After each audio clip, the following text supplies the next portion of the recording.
Heureuse de vous retrouver. Bienvenue à un autre épisode de Nicole Bordelot en balado.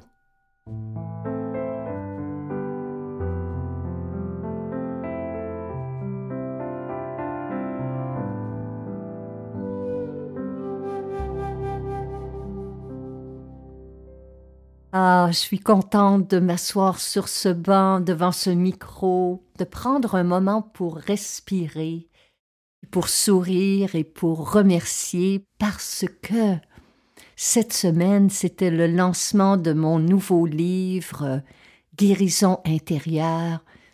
Et lorsque je l'ai reçu, lorsque je l'ai découvert, il était exactement comme je l'avais espéré, comme je l'avais rêvé, comme je l'avais imaginé. Et personnellement, je le trouve tellement beau. Et ce titre « Guérison intérieure » où je devrais peut-être faire la liaison parce que ces mots sont au pluriel pour exprimer la vastitude du panorama qu'il nous est donné de connaître, de vivre, d'expérimenter comme guérison, comme transformation dans une vie.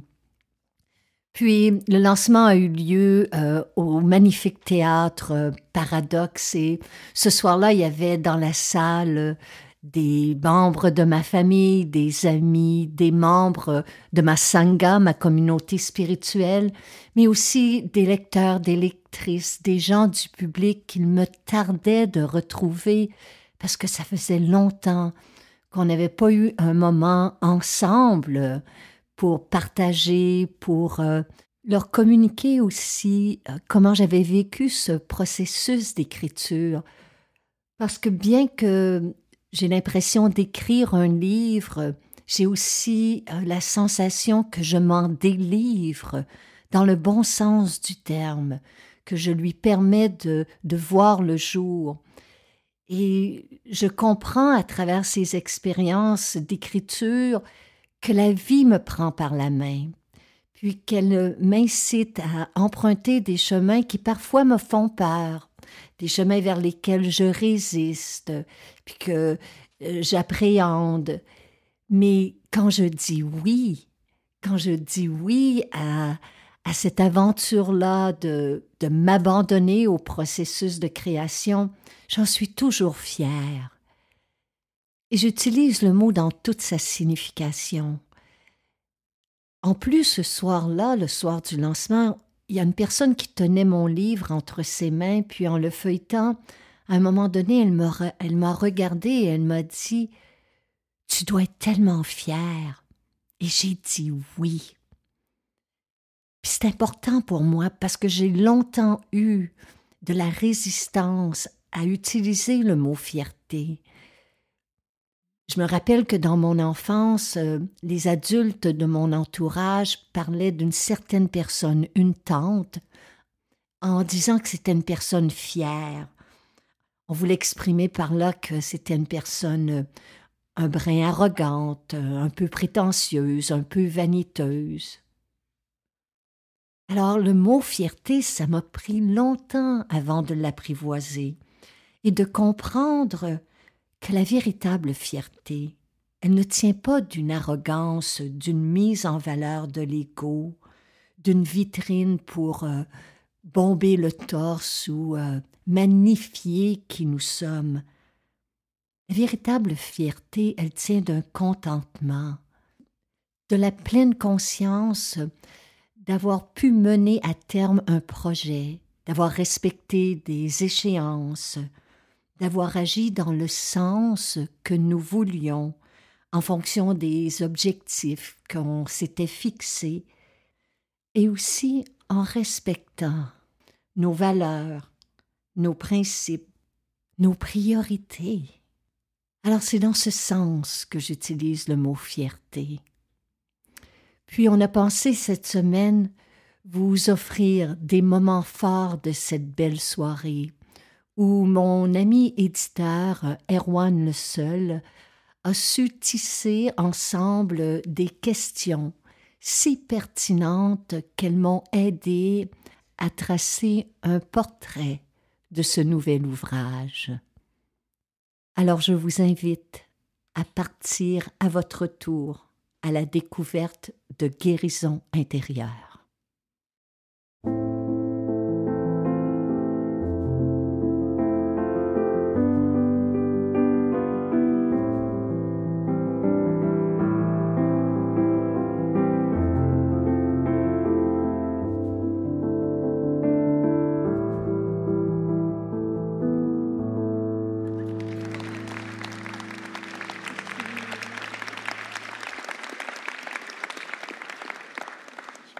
Bonsoir. Bonsoir à toutes et à tous. Merci d'être là dans ce magnifique théâtre Paradoxe. Donc ça fait 10 ans cette année, enfin 10 ans et demi même, parce que c'était au printemps 2012 que tu as publié ton premier livre. Donc l'écriture fait partie intégrante de ta vie, en tout cas depuis ces 10 dernières années. Est-ce que tu dirais qu'elle a toujours fait partie de ta vie? Elle a toujours été présente? J'ai commencé à écrire régulièrement vers l'âge de 13 ans. C'est pour moi d'être capable de déposer mes pensées, aussi chaotiques peuvent-elles apparaître sur papier, de voir les mots prendre forme, d'arriver devant une feuille blanche où je vois ça comme parfois c'est vertigineux, là, c'est un espace, puis on ne sait pas du tout à quoi s'attendre, mais l'écriture fait partie de ma vie depuis tout ce temps. Et surtout les livres aussi. Pour moi, c'est un immense privilège de pouvoir publier parce que j'ai un grand respect pour les livres. Je trouve que le savoir, les connaissances qui nous sont accessibles à travers les livres nous permettent d'avoir une autre vision du monde très souvent.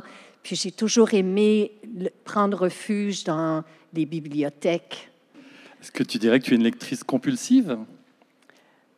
Je suis en sevrage. Non, je suis pas compulsive dans le sens que je choisis avec beaucoup d'attention mes livres parce qu'il y a quand même juste 24 heures dans une journée et j'ai aucune culpabilité à laisser aller un livre si, pour le moment, il ne résonne pas avec moi. Je vais y revenir plus tard, mais je m'oblige, le mot est, à lire 15 minutes par jour un auteur qui ne résonne pas du tout avec moi. Alors, c'est comme un exercice d'ouverture, puis je me demande, OK, qu'est-ce que vous voulez dire? Pourquoi est-ce que ça ne résonne pas avec moi? Donc, 15 minutes par jour, je me plonge dans des ouvrages qui, généralement, là, j'aurais fait un grand détour pour éviter. Je voulais revenir à l'écriture. Tu écris quand? Tu écris le matin? Oui. Tu écris tout le temps? J'écris le matin, après la méditation, mais j'écris aussi, il y a des carnets d'ouvert dans à peu près chaque pièce, et je vais écrire du moment qu'il y a quelque chose qui, pour moi, demande réflexion, qui a besoin d'être médité. Alors, hier, j'ai écrit dans presque tous mes carnets, encore une fois, sur guérir. Justement, donc on s'est rencontrés il y a une dizaine d'années quand tu allais publier ton premier ouvrage, Vivre, oui. C'est guérir. Et donc après 10 ans et 8 livres, enfin 7 livres, entre le premier et celui-ci, tu reviens donc sur la thématique de la guérison et même tu as mis un S au mot guérison. Pourquoi tu as eu besoin de revisiter ce thème? Qu'est-ce qui a fait que c'est ce livre-là qui est né? On vient de traverser, chacun et chacune d'entre nous, 2 ans qui ont été parmi les plus terribles. Tout le monde a vécu des pertes, tout le monde a vécu des deuils, tout le monde a dû, à quelque part, se redéfinir, se repenser à travers cette pandémie-là. Et je me suis dit, en tout cas pour moi, je parle pour moi, il y a énormément de guérison intérieure qui demandent à se faire au cours d'une existence. Et c'est pour ça que je tenais à parler de guérison intérieure au pluriel. Je parle de nos guérisons intimes, nos guérisons personnelles, mais aussi nos guérisons collectives, parce qu'il y en a qui doivent se faire collectivement, je crois. J'aimerais t'inviter à lire un extrait du livre et ensuite on va parler justement de la structure du livre. Comment tu l'as structuré, comment tu l'as pensé? Le livre, je l'ai souhaité à 2 voix. 2 voix V-O-I-E-S et V-O-I-X. J'ai voulu que celle qui a traversé le temps, qui a traversé une maladie chronique, qui a traversé différentes expériences, puisse parler à travers le livre, Mais je voulais aussi que celle qui a vécu cela puisse lui répondre. Alors, j'ai pris des extraits de mes carnets personnels, ceux qui traînent dans à peu près toutes les pièces, et j'en ai fait des pauses contemplatives. Et j'en ai choisi une pour vous ce soir parce que c'est celle qui, pour moi, je me rappelle de ce moment-là. Je me rappelle de cette pause-là. Puis quand j'ai retrouvé l'écriture, quand j'ai vu l'écriture de ce carnet-là, c'était une écriture tremblante, c'était une écriture qui était vacillante. Fait que je me suis rappelée de ce moment-là, que je souhaitais à la fois être un message qui soit ferme à la partie de moi qui avait peur, qui était vulnérable, mais un message aussi qui soit tendre. Alors, si vous voulez bien, je vais vous demander que ma voix soit un peu votre voix, comme si elle résonnait à l'intérieur de vous. Puis, vous pouvez fermer les yeux si vous le souhaitez. Alors, voici, ça s'intitule « Pause contemplative ». Je m'écris à moi-même et je m'offre comme conseil ce qui suit. Apprends à ne pas éviter ce qui t'effraie, ce qui te heurte, te déstabilise, te contredit. Demeure souple intérieurement. Il te reste tant de leçons à apprendre, dont celle de t'ouvrir à l'inconfort. L'inconfort des questions qui restent sans réponse, l'inconfort des projets qui n'aboutissent pas, l'inconfort d'un changement dans ton corps, l'inconfort d'une angoisse dans ton esprit, l'inconfort d'un dénouement qui tarde à venir. Accueille le flot de ces états d'âme, laisse-les te traverser sans leur résister. Pour qui souhaite évoluer, c'est un passage obligé. Les cycles d'une métamorphose sont tumultueux. Tu hésiteras entre crainte et excitation. Tu oscilleras entre force et vulnérabilité. Tu vacilleras entre doute et confiance. Accepte ces remous intérieurs. Pendant cette période de grande fragilité, l'esprit du renouveau, que rien en ce monde ne peut freiner, s'écoulera librement à travers toi. Une telle acceptation exige du courage. Mais sache que tu portes cette force en toi de t'accueillir sous ce nouveau jour.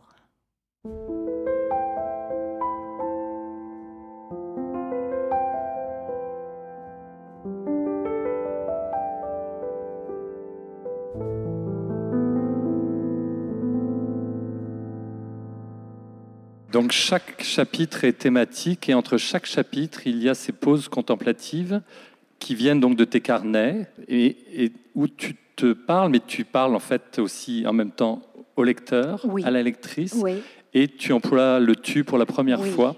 Pour la première fois, je vous tutoie. Donc quelle fonction tu veux que ces pauses aient? Parce que souvent, en tout cas pour moi, lorsque je lis un livre, lorsque je reçois un témoignage, lorsque quelqu'un me partage une expérience, il y a une part de moi qui comprend. Il y a une part de moi qui sait, puis ça résonne, puis je suis comme, oui, c'est possible. Mais il y a une autre part de moi qui vacille entre doute et confiance. Il y a une autre part de moi qui hésite entre force et vulnérabilité. Et malgré toutes les guérisons qui nous sont données, ça demeure là, ces parties fragiles, ces parties tendres qui ont besoin, à mon avis, d'être adressées autrement, qu'on leur parle avec un peu plus d'intimité, avec une voix qui est plus proche, avec un tu, pour rappeler que c'est normal et c'est correct. Ça fait partie de notre existence de vaciller, ça fait partie de notre existence de douter, de remettre en question, de ne pas savoir. Et je pense que ces pauses-là nous permettent de nous asseoir puis de nous accueillir tels que nous sommes.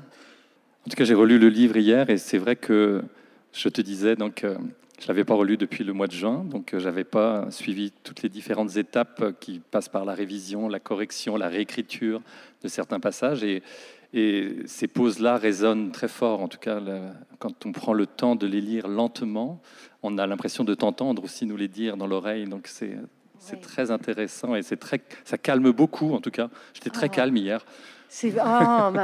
Merci, parce que j'écris comme je parle.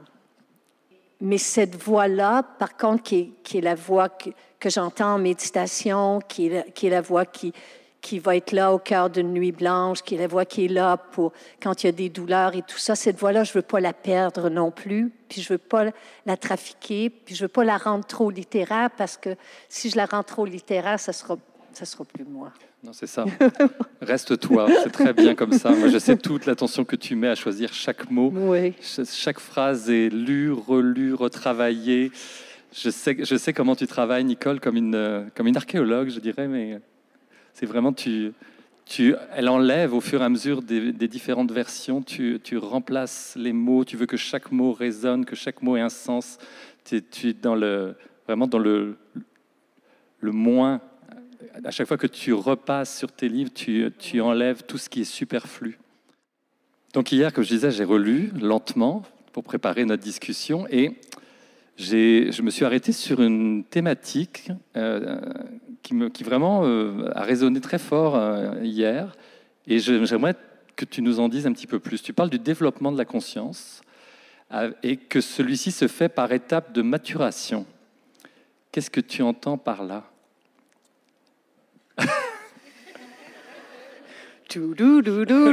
Alors, mon Dieu, je ne m'attendais pas à cette question-là. Nicole ne connaît pas les questions. Non. Tu ne veux jamais les savoir de toute façon en avance. Je pense que nous arrivons ici sur cette terre justement parce qu'il faut évoluer et que notre conscience passe par différents niveaux. Et quand je regarde, que je jette un coup d'œil dans le rétroviseur de ma vie, j'ai dit des choses, j'ai fait des choses, et des fois, je suis comme « Oh, mon Dieu! » Mais je me rappelle du niveau de conscience que j'avais à cette époque-là, et je regarde humblement le niveau de conscience que j'ai aujourd'hui, puis une maturation qui est beaucoup plus profonde. Puis je pense que les expériences qui nous sont données, puis je sais qu'on n'aime pas ça, mais c'est parfois les plus douloureuses, qui sont celles qui sont porteuses encore plus de maturation pour chacun et chacune d'entre nous. Donc, je ne sais pas si ça répond à ta question, Erwan, mais pour moi, cette évolution-là de notre conscience, de comment on devient plus conscient de nos paroles, de nos gestes, de nos pensées, comment on devient plus conscient de comment notre impact sur les autres, notre impact sur l'environnement, comment chacun et chacune d'entre nous, on devient plus conscient par la force des choses. Je pense que la pandémie nous a rendus plus conscients aussi de plein de choses qu'on prenait pour acquises. Mais pour moi, ça fait partie d'une maturation de la conscience et c'est le but du chemin spirituel. Justement, tu parles de spiritualité à quelques reprises dans le livre. Est-ce que c'est ça le chemin d'éveil spirituel? C'est justement de passer par ces étapes de maturation, de transformation, ces expériences de vie. Ça passe par là. Et tu dis aussi que on n'est pas obligé de passer par le douloureux pour... c'est pas obligatoire, là. Non, on n'est pas obligé de passer par la souffrance, même si la grande majorité d'entre nous... Moi, là, ça fait comme pas loin de 30 ans que je médite et puis que plusieurs années que j'enseigne la méditation. J'ai jamais rencontré personne qui me dit « Ah, Madame Bordelot, ça va tellement bien dans ma vie que je pense que je vais commencer à méditer. » Jamais. C'est jamais arrivé. Les gens arrivent à la méditation très souvent, comme moi, je suis arrivée à la méditation en pleine tempête, essayant de se construire un quai, qu'on appelle un quai spirituel. La spiritualité, pour moi, c'est ma relation intime avec la nature, avec ce qui est plus vaste que moi, avec ce qui est plus grand que moi, avec ce que j'appelle le divin, peu importe là, comment je peux nommer ça. Mais c'est une relation qui est très intime.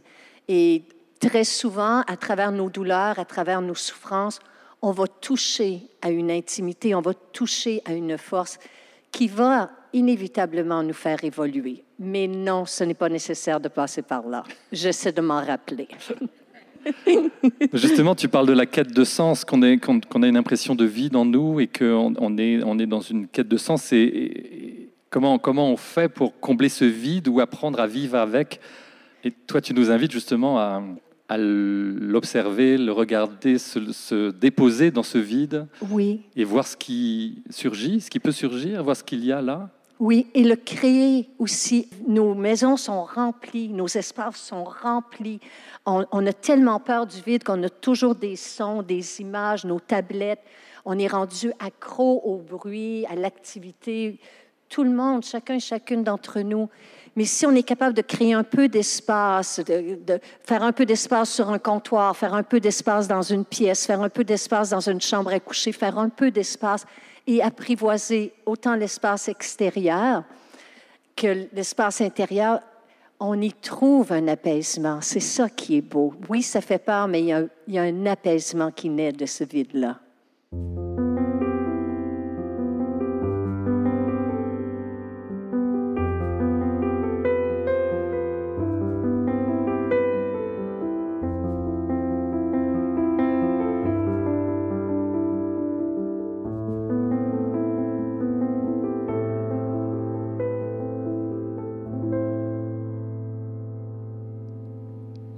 Alors, on va revenir à la guérison. Et quand tu étais en épisode de douleur physique, est-ce que c'était le souffle qui arrivait davantage à t'aider? Est-ce que c'était la méditation? Est-ce que c'était le yoga? Ah oui, plein de choses. Oh mon Dieu, tellement de choses. Le souffle, oui. La méditation, parfois. La prière aussi, souvent. Mais l'écriture, de m'écrire, de me parler à moi-même, de m'écrire des notes, de dire, de me rappeler que tout passe, de me rappeler de ne pas en rajouter, de ne pas tomber dans la résistance, de ne pas céder à la peur, de ne pas céder à l'impatience. Mais tout ça continue à être des apprentissages. Et je sais que ces outils-là, pour moi, fonctionnent. Je les remets à l'épreuve du temps continuellement. Et continuellement, ils ne cessent de m'étonner, puis de m'apaiser, puis de me renforcer aussi.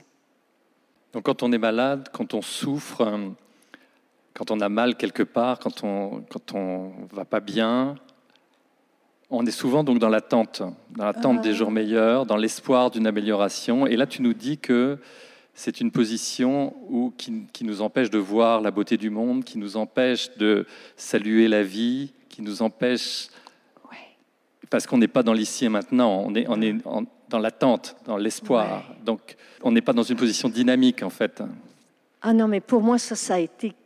Parce que je vivais d'attente et d'espoir. Et je raconte comment j'ai découvert là, à quel point ça pouvait être contre-productif.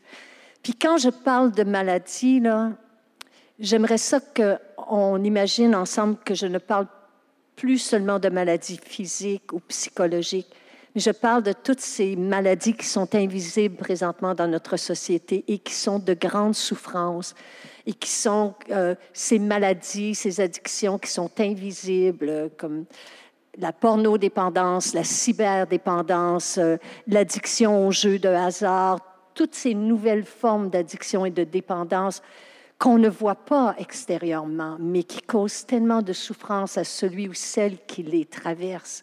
Puis on est dans l'attente, on est dans l'espoir. J'en parle dans Vivre, c'est guérir, justement. Le mantra du dépendant, c'est la prochaine fois. Ce n'est pas le moment présent, c'est la prochaine fois. La prochaine fois, je ne prendrai pas un verre de plus. La prochaine fois, je ne jouerai pas tant. La prochaine fois, je ne mangerai pas autant. La prochaine fois. C'est le mantra du dépendant. Il attend toujours le prochain moment. Alors que méditer t'apprend que si tu es capable de rester avec ce souffle-là, juste ce moment-ci, juste celui-ci, c'est déjà immense. Si tu es capable de rester avec un souffle.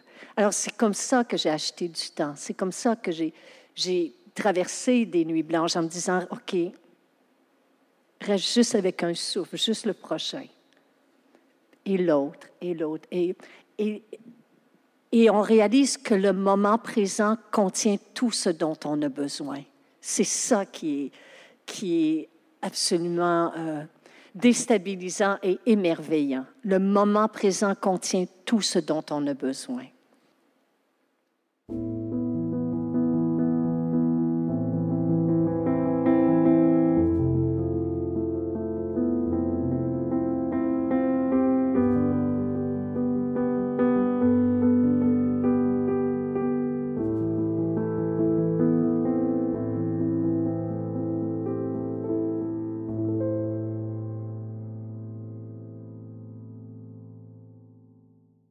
J'aimerais que tu nous parles du koan qui t'a habité pendant des années. Donc, guérir de quoi? Guérir de quoi, oui. En fait, le livre s'ouvre là-dessus, mais oui. C'est pour ça que je voulais qu'on termine en fait là-dessus. C'est ça. Oui. Guérir de quoi? C'est une phrase qui t'a habité pendant 10 ans. Pendant 10 ans. Donc, de quoi la vie nous guérit-elle? Guérir de quoi? Je trouve ça beau maintenant comme question. Alors, parle-nous du principe du koan. Je ne sais pas si je le prononce bien, mais... Oui, très bien. D'accord. Oui. Donc, qu'est-ce que c'est et qu'est-ce que ça a fait, en fait? Et c'est ce qui explique que tu reviens donc, au thème de la guérison aujourd'hui. Le koan est un outil qu'on utilise dans la tradition zen bouddhiste où, au lieu de ruminer une question constamment dans sa tête, puis de rouler avec les mêmes pensées, les mêmes peurs, les mêmes ruminations, les mêmes anticipations, on la laisse respirer. On laisse respirer la question en soi. On peut, en marchant dans la nature, simplement la répéter, mais pas tenter d'y répondre. Ne pas imposer le mental. La ressentir, voir qu'est-ce qu'elle suscite en soi comme émotion, comme sentiment, qu'est-ce qu'elle crée comme intuition. Et petit à petit, la question nous guide. Puis c'est une question ouverte, une question sans réponse, une question avec une virgule. Et ça s'appelle un koan. Et ça met notre esprit dans un état d'ouverture. Ça frustre l'ego, ça le fait ruer dans les brancards, mais ça met l'esprit dans un état d'ouverture. Donc, je parle de comment y arriver dans le livre. Et donc, c'est cette question-là que tu as donc guérir de quoi? Voilà, guérir de quoi, oui. Qui est à l'origine, en fait, de ce livre-là? Qui est à l'origine de ce livre-là. Ne sachant pas si la guérison était pour venir un jour, je savais qu'il y avait d'autres guérisons qui devaient se faire, d'autres guérisons qui pouvaient se faire. Merci, Nicole. Merci, est-ce qu'on termine avec une petite méditation? Oui, si vous le voulez bien, on va peut-être simplement juste prendre un instant pour laisser résonner cette question en chacun et chacune d'entre nous.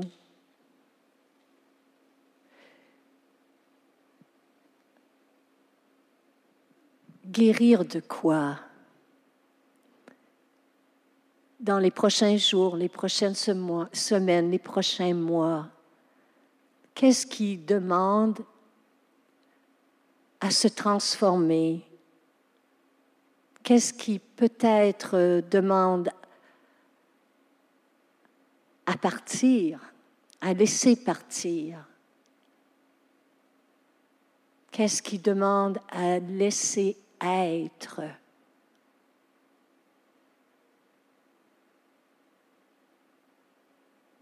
Guérir de quoi? Puis de ne pas tenter d'y répondre avec notre intellect, mais de voir si je peux, pendant les prochaines heures, les prochains jours, laisser respirer cette question en moi. La glisser sous mes pas, l'entendre dans les battements de mon cœur, la glisser dans mes souffles. Quelle forme prendra ma guérison aujourd'hui? Puis, si je peux me permettre, pour moi, le chemin de la guérison, c'est le chemin spirituel. Il commence par nous demander de laisser être ce qui est. Et personnellement, ce qui m'aide beaucoup, c'est de me dire, « OK, Nicole, pour le moment, c'est ainsi. Peut-être que ça te plaît, peut-être que ça ne te plaît pas. Mais pour le moment, c'est ainsi. Donc, il y a dans ce laisser-être une forme de guérison qui s'installe. Puis, inévitablement, pour moi comme pour vous, la vie nous amène à un moment donné, à un instant, où dans notre souffle, on dira « Ainsi soit-il ». Où on sait que ce qu'on a traversé faisait partie de notre évolution et que c'était un passage obligé. Alors voilà pourquoi je dis que on doit s'exercer à demeurer avec ce qui nous contredit, ce qui nous déstabilise, parce que très souvent, c'est ce qui nous guérit. Puis je vous souhaite que toutes les guérisons intérieures soient vôtres. Merci.